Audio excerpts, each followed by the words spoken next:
Hello दोस्तों, मेरा नाम है भूपेंद्र प्रताप सिंह और आज मैं फिर से आपके लिए लेकर आया एक बहुत ही शानदार वीडियो। दोस्तों, जब आप किसी कंपनी में एचआर की पोस्ट पे या अकाउंट्स की पोस्ट पर इंटरव्यू के लिए जाते हैं तो हो सकता है वो आपसे ईपीएफ से रिलेटेड क्वेश्चन पूछे या उसके परसेंटेज के बारे में क्वेश्चन भी कर सकता है। तो आपको ये नॉलेज बहुत ही हेल्पफुल होगी उस कंडीशन में। चलिए शुरू करते हैं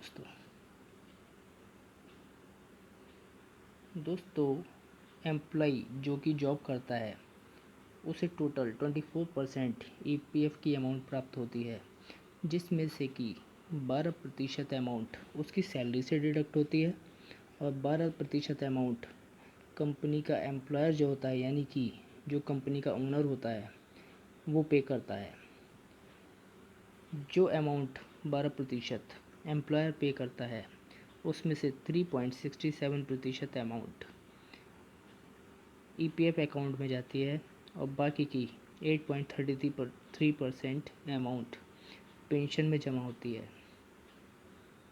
जो अमाउंट पेंशन में जमा होती है, यदि आप उसको विड्रॉल करना चाहते हैं जॉब रिज़ाइन करने के बाद 2 महीने के बाद आप उसको विड्रॉल कर सकते हैं, लेकिन उसकी शर्त है कि आपकी जॉब का पीरियड कम से कम 6 मंथ और ज़्यादा से ज़्यादा 9.6 ईयर होना चाहिए, यानी 9.5 साल होना चाहिए, जिससे कि आपका पीएफ विड्रॉल हो सकता है और वो पेंशन के अमाउंट भी विड्रॉल हो सकता है।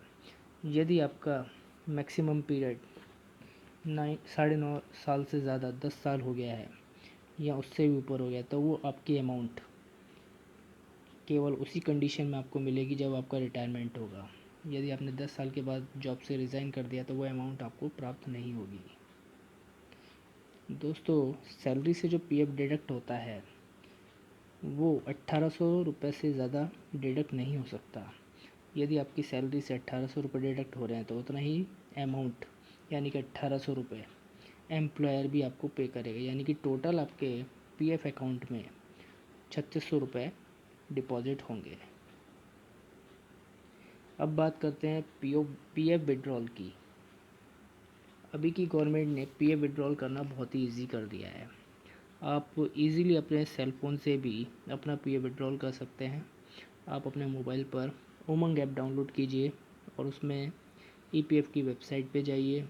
उसमें आपका जो यूएएन नंबर होगा उससे आप लॉगिन कीजिए और यदि आप एडवांस चाहते हैं, एडवांस उस कंडीशन में मिलता है आप जॉब कर रहे हैं और आपको कुछ अमाउंट चाहिए, तो आप एडवांस के लिए फॉर्म 31 अप्लाई कर सकते हैं।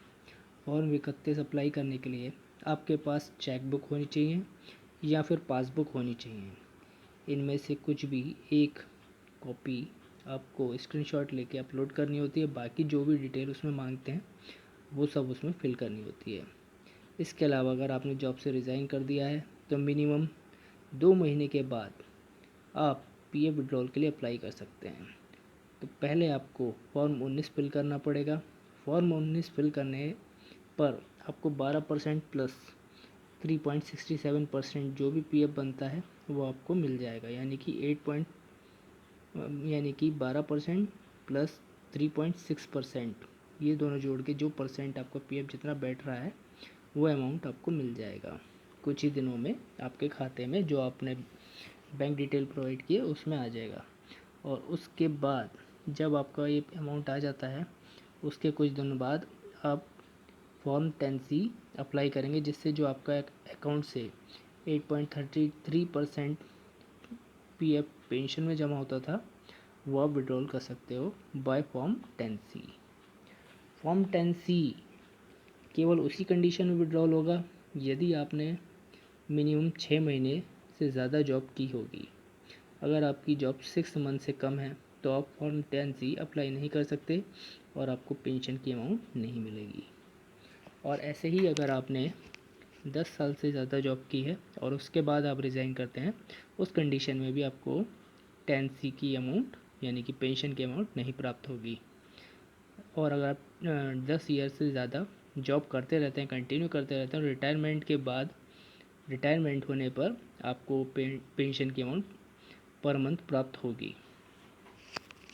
इसके अलावा दोस्तों, ये सब अगर आपको कुछ और भी जानना चाहते हो पीएफ में तो प्लीज़ कमेंट सेक्शन में मेंशन कीजिए।